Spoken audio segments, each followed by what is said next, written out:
This is More Than Reality podcast, where we dive into all things faith, family, and marriage and share that there is so much more than the reality that you see on the surface. Welcome to More Than Reality with Adam and Danielle Busby. I think this is episode 30. Hey. Does that song just get you excited to hey, feel good 30? Some would say dirty 30, but today's episode isn't dirty. Have we ever done a dirty episode? I mean, we kind of did a dirty connect card one day about sex. Oh. So, today we're going to have I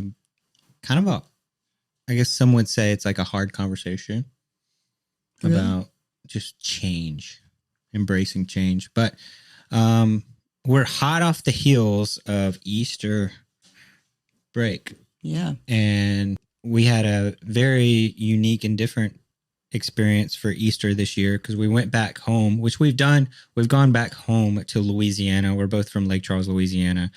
My family lives in a smaller town just north of Lake Charles called Moss Bluff.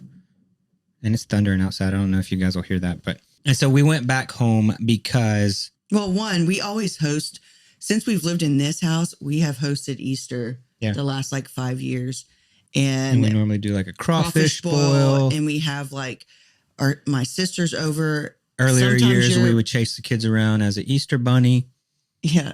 Sometimes some Easters your family has come here, but we also invite our closest friends who don't have family around to come. So usually our Easter celebration here that we host is a big crawfish boil with, quite a bit of people and kids. But it's changed over the years as everybody's getting older. You're not really, Easter egg hunts are turning into, what are you putting in the Easter egg? That's a gift card.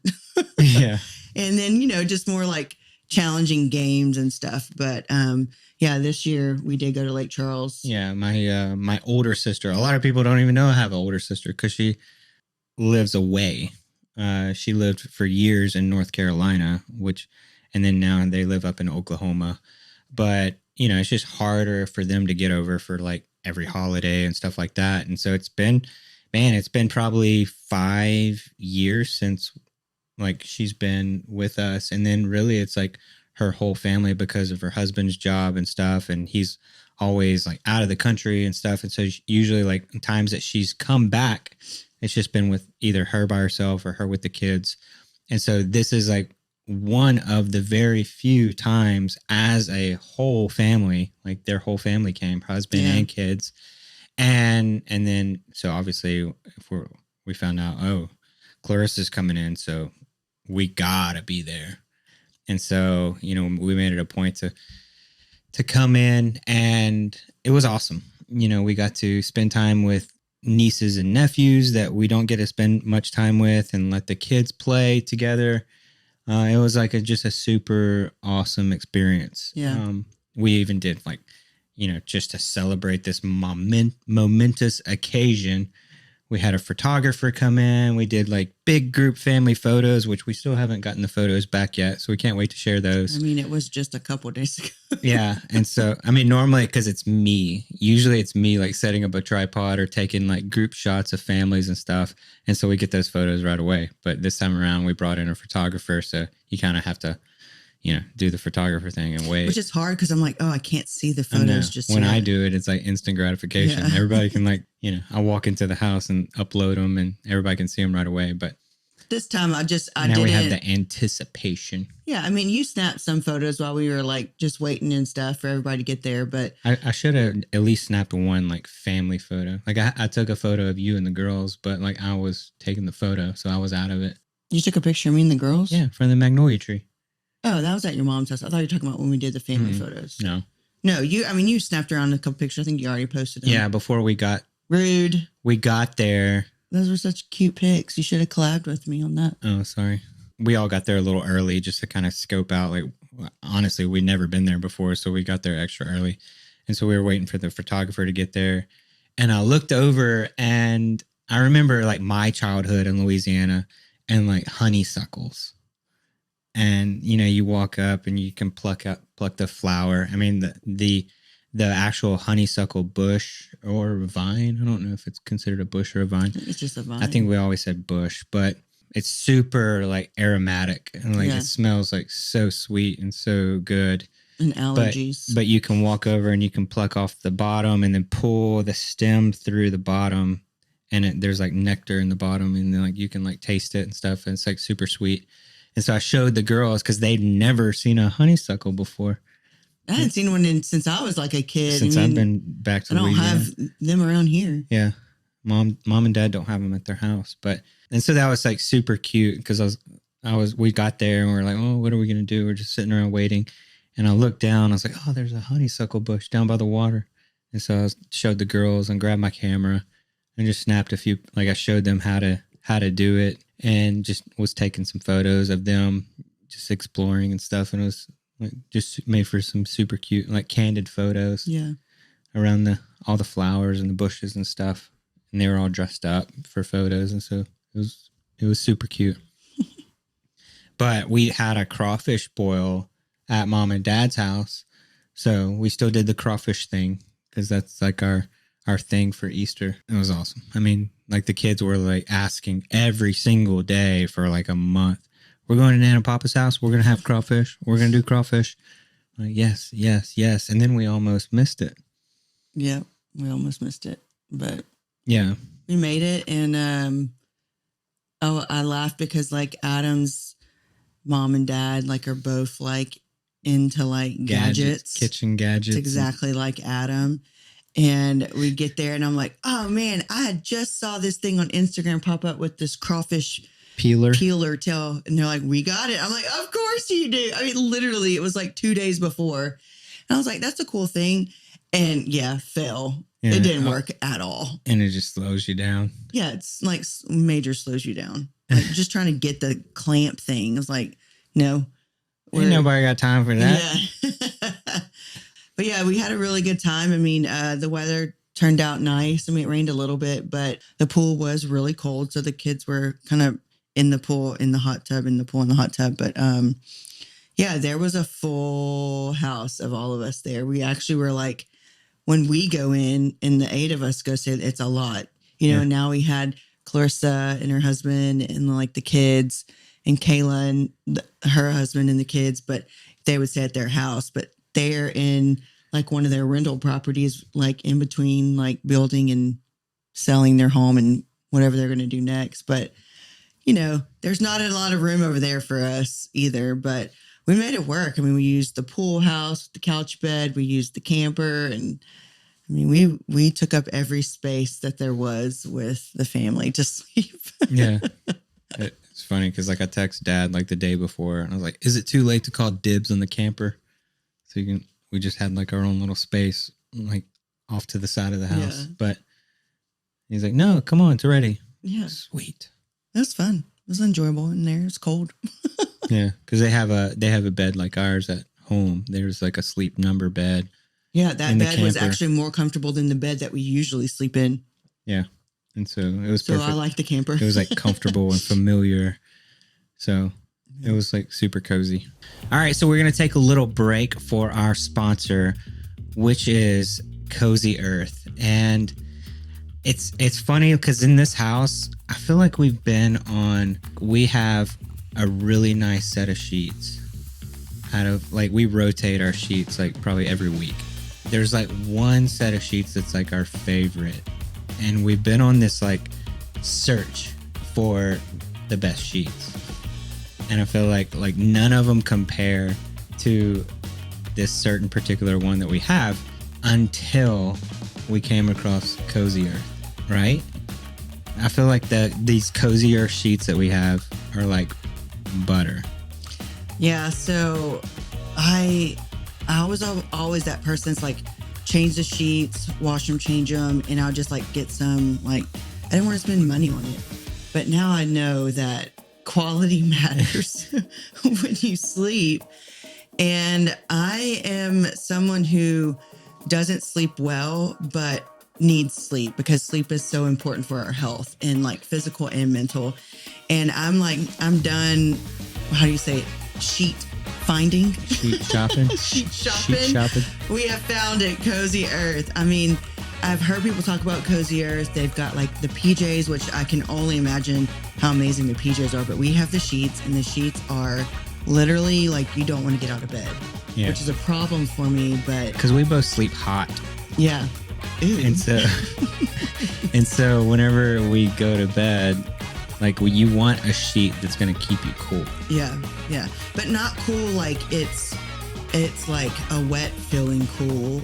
Like, I don't know how to explain it. They're just like this buttery, soft, cooling, silky bamboo. Like, they're just amazing. Yeah. That's like literally the word to describe it. Like, you need sheets that feel like this, and you're never going to want to get out of your bed. Yeah, because you spend most of your life in bed. I mean, like you, like the 9 to 5, like the hustle and go. And it's like when you get at home and it's like you wind down, like you want to like get in your bed and just be like comfortable and just like cozy. Yeah. So like the name is legit. On your 5 to 9. The name is legit. Cozy Earth. Yeah. Like, let's make this earth cozy. Starts with your sleeping schedule. So we are loving our Cozy Earth sheets. But what's amazing right now is that they're giving us a code for you guys. And if you use code more than one word together, 40% off, 40% off. That is an amazing discount. And so you husbands, if you're listening, Mother's Day is coming up, and this is what you need to get for your wife and for you. But 40% off with code more than CozyEarth.com. They actually have 100-night sleep trial. That's literally more than 3 months that you could get these sheets, try these sheets. And if you don't like them, which you're not going to regret it. You're not going to regret it. You could return them for your money back, which I don't know why people would do that, but you are going to fall in love with these sheets. And so check out CozyEarth.com, use code MORETHAN, and get the best sleep of your life. Sanctuary awaits here with Cozy Earth. So thank you, Cozy Earth, for sponsoring this episode. And now we'll get back to the conversation. So are we going to do a card today? Yeah, sure. I'll go first this time. Did you already look at these? I did not. What is different about a relationship now that you're glad is different? Oof. Like something immediately popped in my mind, but I was like, oh, it's not really different. I mean, it's hard to say different because like through our relationship, like there's been so many different times and like sections of our relationship as like a couple, but also as probably the majority of our relationship now is also has the majority of our relationship now is predominantly been with kids.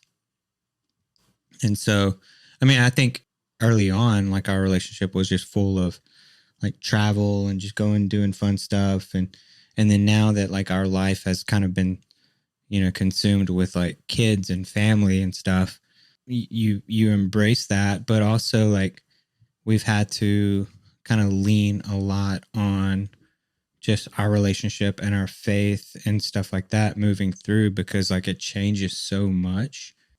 I like that because when you're not, you can definitely see the difference. And I feel like our life is like, especially over the last couple years, we've had to lean heavily like on our faith and like God's direction and stuff. And I feel like a lot of things are changing. And that honestly, that's like a kind of the subject of this episode today. And so we can kind of get a little bit more into that later on. But our relationship has gone from like just kind of doing whatever we want and like going out and like experiencing stuff and going places. And we still do that, but you know, we're very much more like adults and parents now and like just trying to figure out like the future and like where our life and our family like settles out, which is scary a lot of times, but is good. And I don't feel like we need that, and it stretches us and it pushes us. We have to like lean on each other a lot more through those like difficult circumstances or trials or questions about the future. And so, yeah, that would probably be it. I'm going to do you. Boo. What does contentment look like for you? Am I ever content? Because I suffer with high expectations in life. And so I don't know if I'm ever just content. I think that contentment for me means letting go of control. And so when I can be okay with letting go of the reins in something, even if it's in a game, even if it's in cleaning, even if it's in whatever that task or whatever it is, when I can mentally tell myself to lower my expectations, that's contentment. Yeah. So I'm trying to learn not to have high expectations for everything. Being content with like where you're at. Which is kind of the word. Yeah. But yeah, I mean, but it's hard. It's hard to be content in my head, like, because I always think that there's something better to achieve or to strive for. And like, I don't know. I just don't like I don't know. It's hard. It's hard to accept being just content. I am learning that we have to be content in certain areas of our life. And there are certain days and times and years and seasons that this is where it needs to be. And I have to be okay with that. Yeah. And so I mean, it's hard though, but I think a lot of that for me personally looks like when I have to let go of control. It's not easy, but that's what I would say, I would think makes me feel more content or understand what contentment is. Yeah. So I agree with that. It's funny because like both of our questions today kind of revolve a little bit around like the subject matter for what we were wanting to talk about today. And the subject today is about just change. did you like pre-go through these cards? I did not. They're just still sitting on the table from last I did time. not. Never know with you, little sneaky thing. Yeah. So like, honestly, like over the last few months, we've been wrestling with a change. Well, it's been like the last. Yeah. Well, I will just, to start this off, I think when we went through our church fast last year, so we do church fast twice a year, and it's usually January and then August, September. Mm-hmm. Last year, God made it evident to me that something was going to drastically change this year in 2025. I wonder what that change is. And I didn't really think much of it, but it stuck on me. It's in my journal. It's like in my journaling of like what's happening during these fasts. And like 2025 comes around and, there's a lot of things that have been on our plate to like have been hard or like difficult or changing. And it's just so crazy to like look back and think like when I go and like look at my journal and I'm like, or my notes in my phones where I do a lot of it. Wow. Like the seed was planted. Yeah. That like you're aware of and have a feeling this stuff's going to happen, but to actually see it start happening. Yeah. Like in the midst of change, it's hard, but I found a peace in knowing that this is what, and it's like more of like that reassurance and where that peace can come from and saying like, man, look at this. Like God told me this a year ago, like sometime in 2025, something drastically was going to change. And we're still working through this change and how to talk about it or how to like really share about it, but we can still talk about the topic of change. But yeah, I mean, I know this is the right journey because I feel peace with the direction that God has been leading us through, even though it's kind of been a fight, like, in conversation, or what does that look like? Or the unknowing is really what's the hard part of change. And I think that's where everybody could relate to. I mean, I would assume, we don't like change because we don't know what's next or what's coming or what is the outcome or what do we have to do differently? It's scary. Yeah, there's some fear in there, but, it's also it's also an encouraging phase because something's next. Yeah. Something's next. And like, what is that something? And I don't exactly know yet. Honestly, I don't know. Yeah. In a lot of things, but like I know that things in our lives have started to like unfold that kind of forces that change. And it's uncertain, it's scary, but like God's moving us in this direction. Yeah, like, I mean, I think one of the aspects of like that I kind of like elaborate on, it's not something that's actively happening now, but like I can see like how God is like working within change of my like heart to head when it comes to like schooling, like with the kids. Blake's gonna start high school. They've got like 4 weeks left to school right now until summer, and like she'll go into high school and she's really excited about it. And then the Quints will start like their last year in elementary school. I think over the past probably like, I don't know, probably since January, really, there have been more and more instances where I've been placed in conversation with people who homeschool.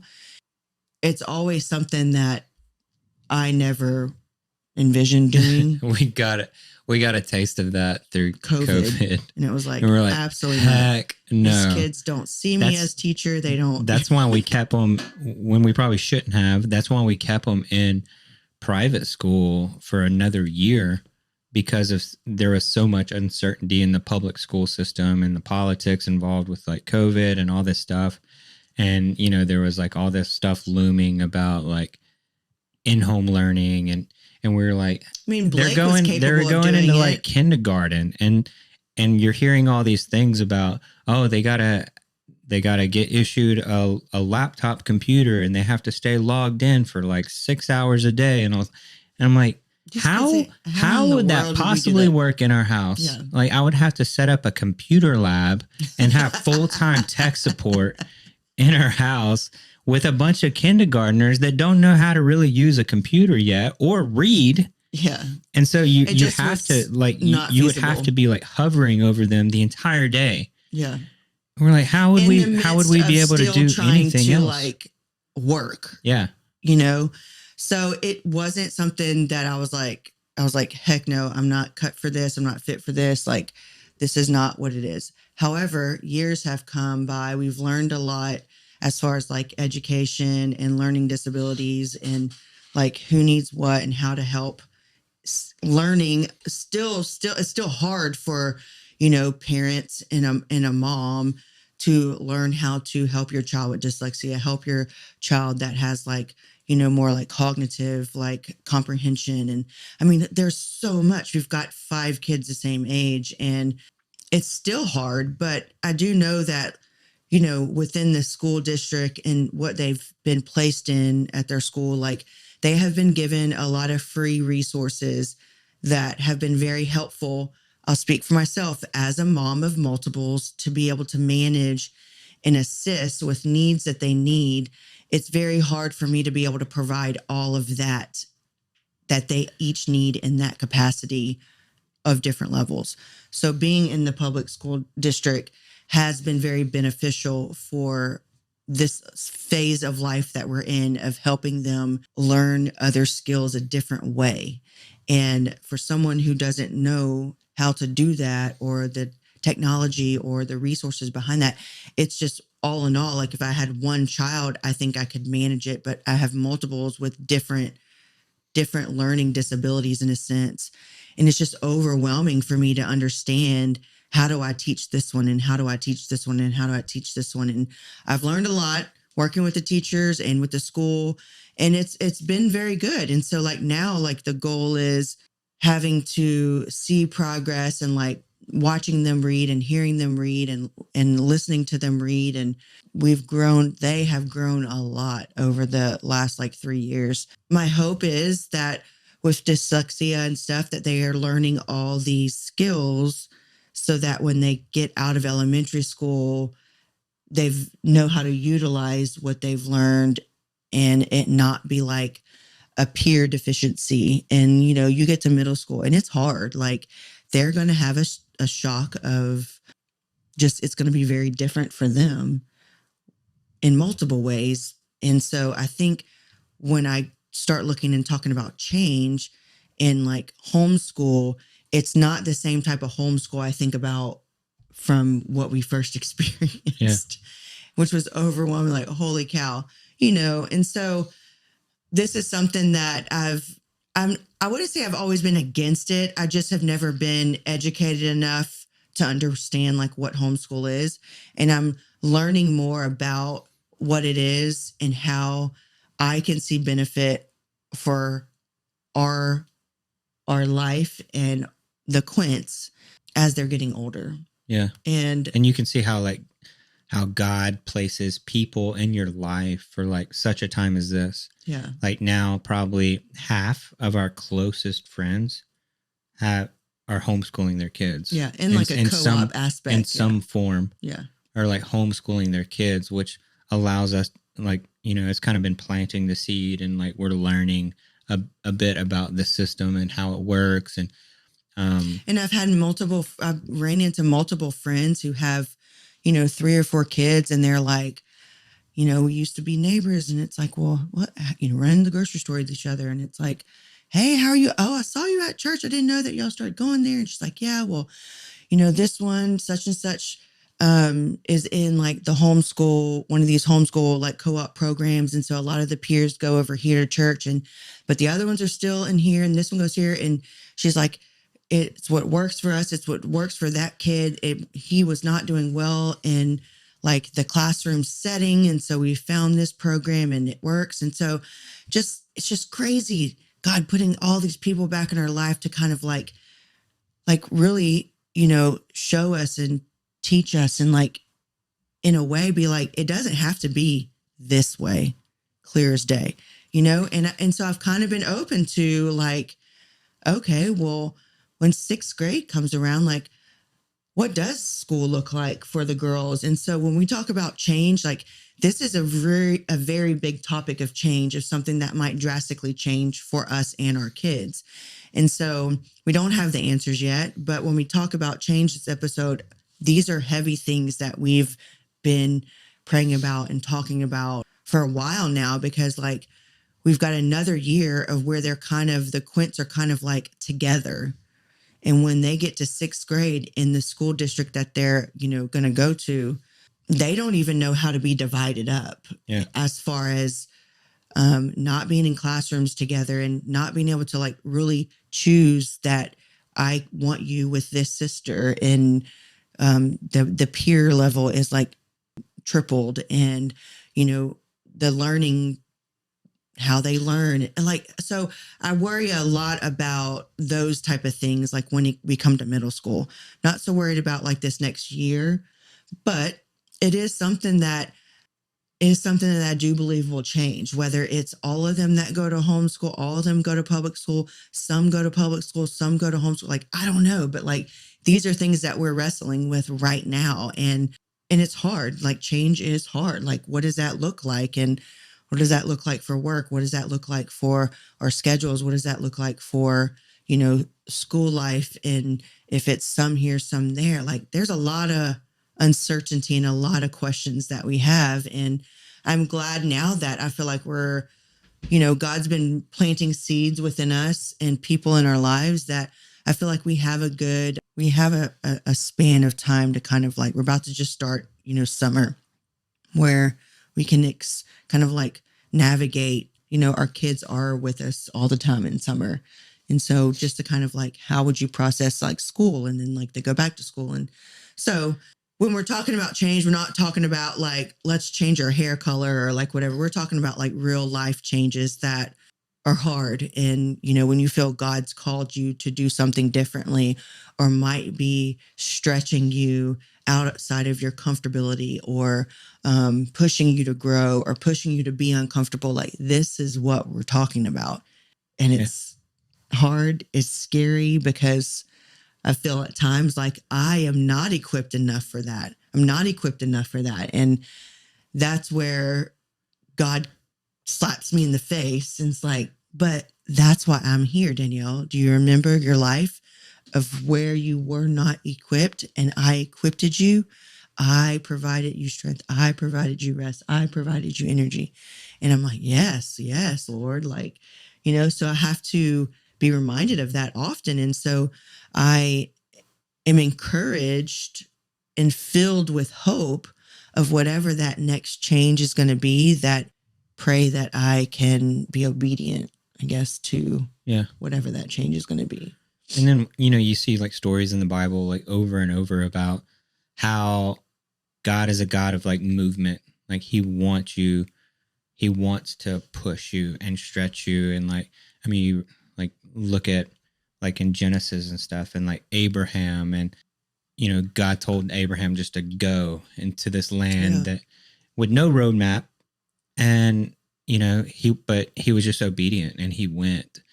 And, even like stories of like Moses, like in the promised land and like just to go and move and just answer the call and take that step. And, even like reading through like the New Testament and Jesus and the disciples, like one of the things that like Jesus would approach these disciples and he would just say, come with me. And they would drop every single thing that they had in their life and follow.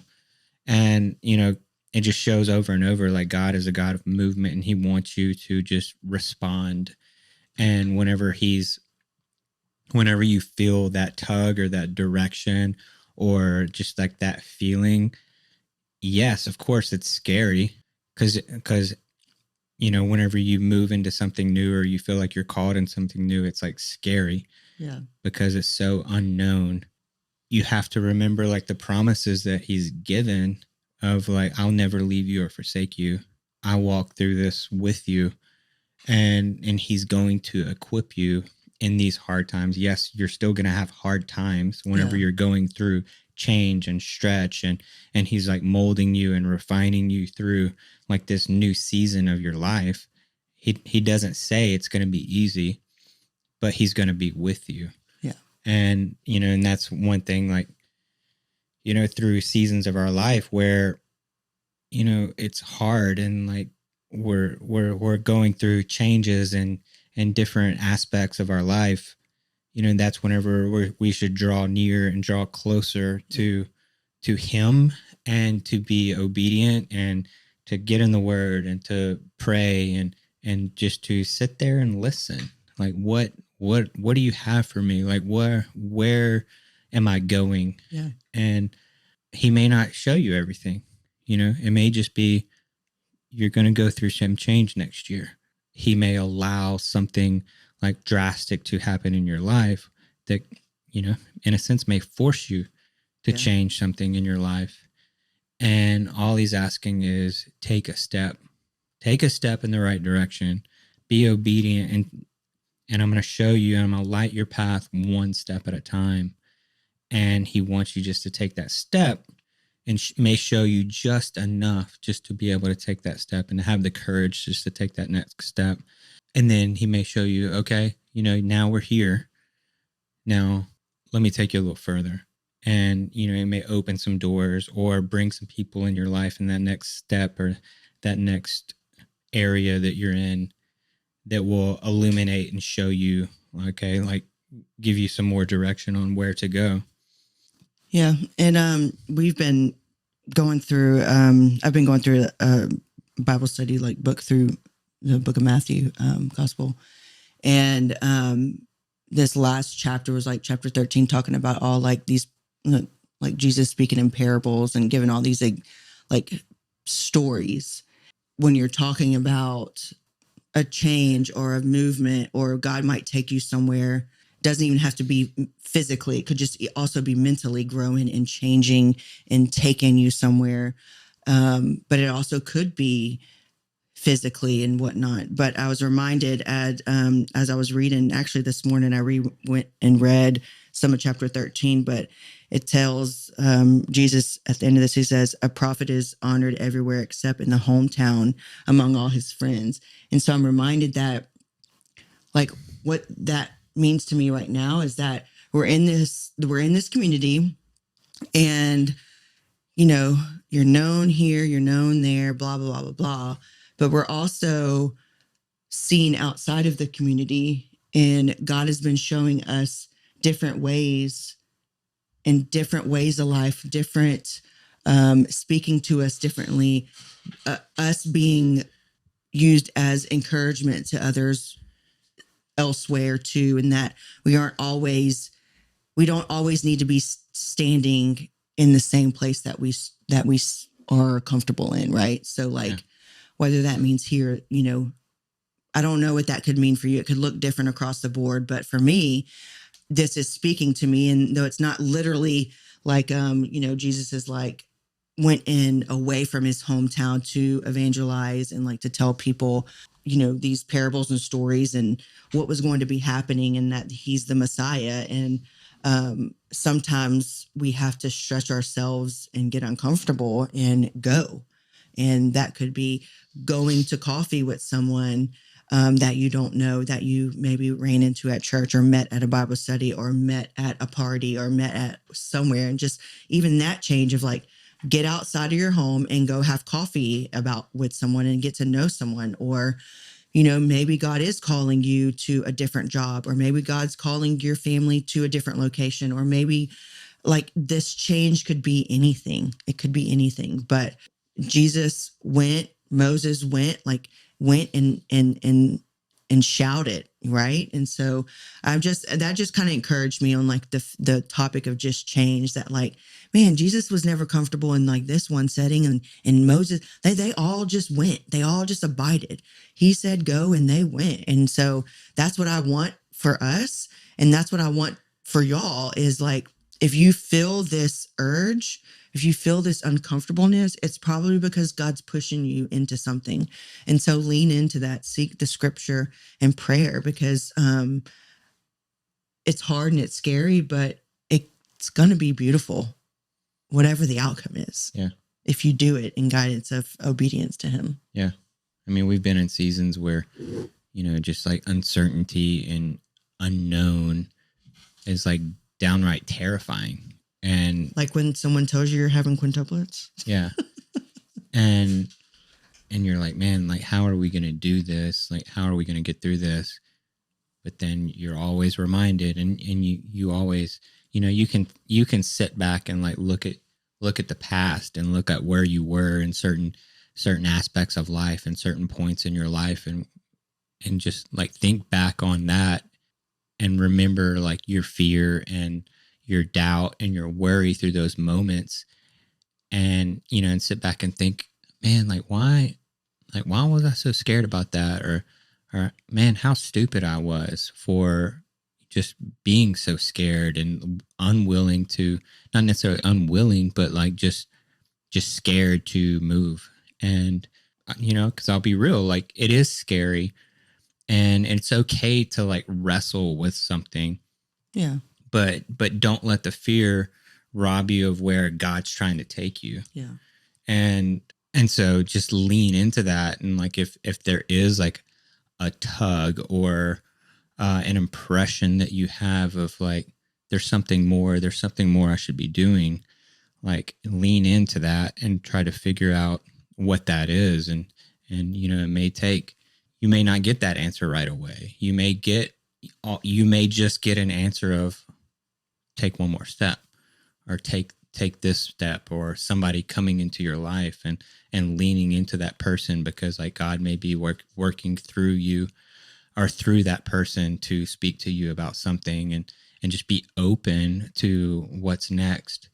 Don't do it alone. I mean, that's just like, that to me is a step, is finding a sound mind to like share with, and to like talk about your struggles with, and pray about, and have someone pray for you, because like prayer is powerful, and prayer works, guys. Prayer works. I mean, we've seen miracles happen via prayer, and it's divine.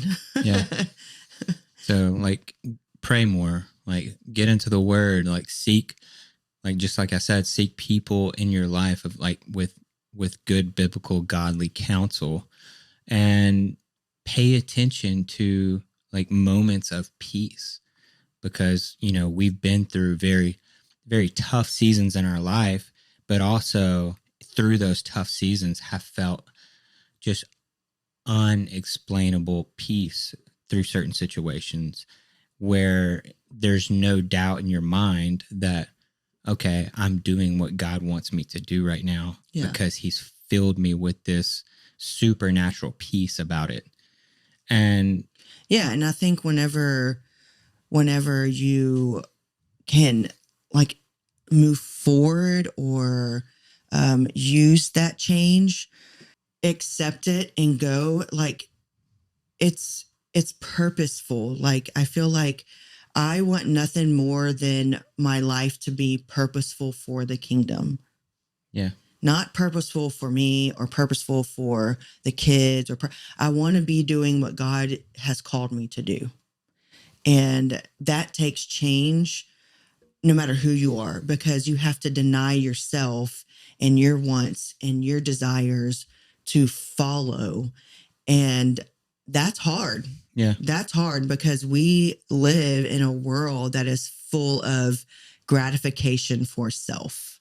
Yeah. And that is one beast to fight, but there's so much fulfillment and joyfulness when you're doing something purposeful. Yeah.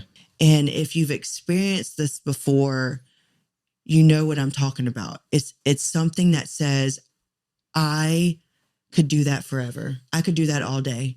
I could XYZ, like whatever that purposeful, whatever you feel like God's called you to do, and you've had a glimpse of doing it, or maybe you actually are in that career path, like I look at like things Adam does with like photography and all this, and then all like this is he is purposeful for what he's doing. Like he's got so much joy. He's been doing this his whole life since even before I even knew him, he was into all this stuff. But like now, let's like use these gifts that you have for a purpose and for the kingdom. And so, over the years, we've grown to understanding like how to utilize these tools and gifts for good, know? And so like, even this podcast, for an example, we don't just want to sit here and, we want to talk about life and talk about funny stories and, 30 dirty or whatever every once in a while. But we want it to also be fulfilling and purposeful. And so we don't know who could hear this. And that's something that we've always kind of like spoke about, was like the value of sharing your story. And, I still can be so encouraged by hearing someone's story for the first time that I've never known the depthness of who they are, or where they've come from, or what God's done in their life and how impactful that can be. I mean, just recently finding out a story of someone, I was like, I had no idea that is your background. Like, that is beautiful to hear that, like, this is where you stand today and this is what you do, and how that encourages me to want to do more for my purpose. And yeah, God uses change to position us for purpose. And it's something that we may not see like in the present.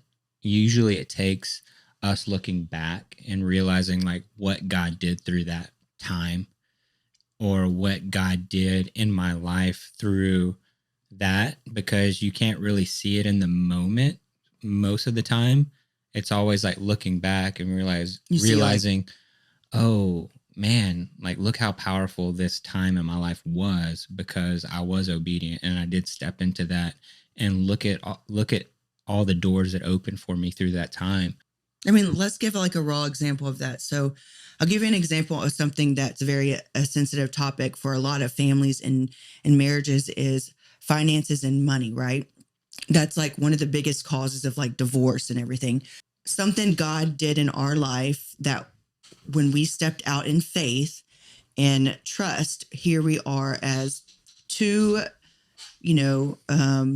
doing great in our careers. We've got like the most money we've ever had. We've got our house. We've got, our kids, and we want to grow our family. And we're just like, we're ready. We're ready for all that. Like, we're set. We're good financially. We've got this. We're doing what we want, yada, yada, yada. and speed the story up to say, we are going to grow our family, but we're going to grow our family 5 times at once. And we now have gone from 2 incomes, 2 good, solid incomes, to 1 income. Adam supporting a family of 8 now. So all the while, every single thing in our life needed to be upgraded, right? In order to support this new family of 8. So you know? This is one aspect that we talk about when you say we've shared our story beginning earlier in these podcast episodes. And if you want to listen to that, go back to listen to probably like the first like 5 or 6 maybe, and you'll hear like our like background stories. That is a hard thing. And I think a lot of people step into fear and saying, I don't have the means to do that. And you're right. You don't. This is why you need Jesus. This is why you need Jesus. And when you can give up and step out in faith and trust, even the unseen, God will provide. And that is what he has done through this whole story of the remainder of our story. And so I hope that just one thing, because I know finances are such a complication in a lot of marriages. And for someone to tell you that we stepped out in faith in multiple reasons, in multiple scenarios of, not being able to have a quintuplet pregnancy, to be pregnant, to not survive, to them not to survive, to millions of dollars in the NICU, I could go on of all the things that God has provided and taken care of. And so when we try to take the reins and control those things, that's when things start to get chaotic and start to get crazy and wild and not going the way you want. It's because when you do that, you're stepping out of what God's doing through you, and you're trying to take over and say, I am the God of this, and I am the God of my finances, and I'm the God of my wardrobe, and I'm the God of my travel, and I'm the God of this. And it's going to all fall. It's going to all fall. But if you can let go and say, God, I give you my trust. I put my hands and my faith in you over this aspect. Beautiful things will come from that. And that's something that we can like give you an experience of. Yeah. So like, what's practical steps of like walking in faith if you do feel that God is moving you in a direction? Like, is there something that you feel God is making you, or you feel uncomfortable about, that that you want something, or this desire is this, or you feel uncertain about this, but you feel a nudge to move forward, but you're just scared. This could be in a relationship. This could it could go on. Yeah. And I feel like it all starts with prayer. Mm-hmm. And like, and seeking the word, like prayer, and having this open and repeated conversation of not my will but yours. Yeah.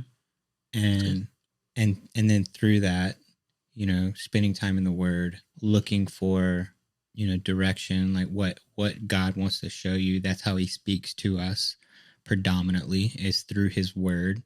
And then also just journal, just write out like your daily thoughts and your feelings and like what's going on. Cause it's so cool to like, whenever I am in times where I'm journaling a lot, and to be able to go back and like remember like my thoughts through a certain hard time, and to be able to like read through that and see, the evidence of like what God did in my life and brought me from that place. It's so encouraging, whenever you're moving forward and moving in the right direction. And obviously, don't isolate yourself through those times. Like, get with a friend, seek wise counsel, seek, guidance of, if, God's impressing something on you that, there's something more to what I should be doing, speak with someone. And just to help, sometimes it's just easier to verbalize that and like listen to yourself speak through that, and let somebody hear it, and like bounce those ideas off of somebody. And then, like I said, and journaling and stuff, and to be able to remember and to go back and see like past faithfulness that God has brought you, out of certain things and into new things, and seeing what the benefits of those were, and like where you were in those past times to be able to move forward. I have this written down. It says, because God doesn't change even when your life does. Like God is constant. Yeah. God wants what's best for us, even though we don't know it at the time. But God does remain constant through those hard times. We're human, and we get scared and we falter and we worry and stuff like that. But God never changes, and He's always with us. And usually, if you're in the middle of some form of problem, the problem is usually you, and God is the solution. Yeah. And one thing that I used to pray a lot was clarity. Like God, I still pray clarity. And just seeking clarity on things, but you may not know what those things are. Right. And, instead of necessarily asking for clarity on what those things should be, like asking God for courage to step into something new. Yeah. And be willing, So. Yeah. So I loved this podcast. I loved this one. It's a good topic. It's very raw for us, and very real for a big season of, 2025 of change, of whatever it's continuously going to look like. But we stay in the Word. We are active in prayer within our small group, and just seeking wisdom. And asking for guidance from God, and that courage to just be like, okay, I'm all in, but like guide my steps, Lord, because I don't know if it's going to be muddy or wet, or if it's going to be a pile of poo. Yeah. So tell me which way to go. Yep.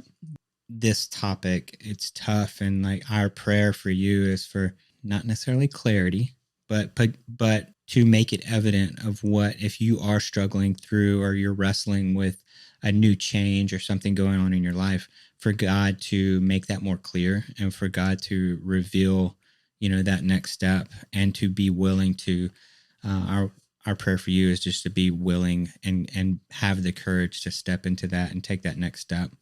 Yeah. And you don't have to take a giant step. It could just be like a small step forward. Yeah. But move forward, because God doesn't hold on to the past.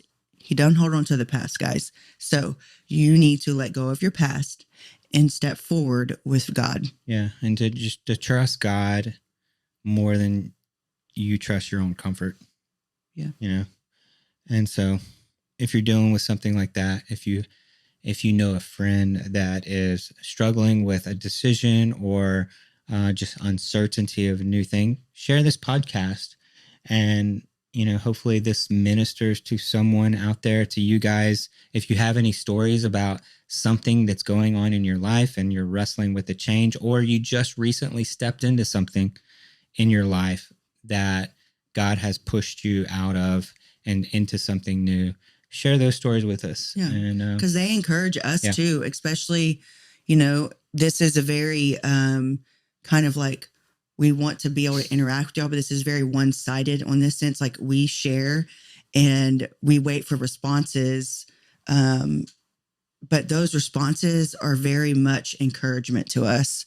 And to hear from other people's life stories and what they're going through, or what God's done in your life. Like, those are all encouraging to us and help us continue to speak more and give us that like momentum to be like, yes, this was good. Like, let's keep going. Like, let's get deeper. Like, yeah. Cause just like the name of this podcast, like somebody that you see around us, or someone that you see around you, or you yourself, are so much more than the reality and the surface level that you may see of what's going on.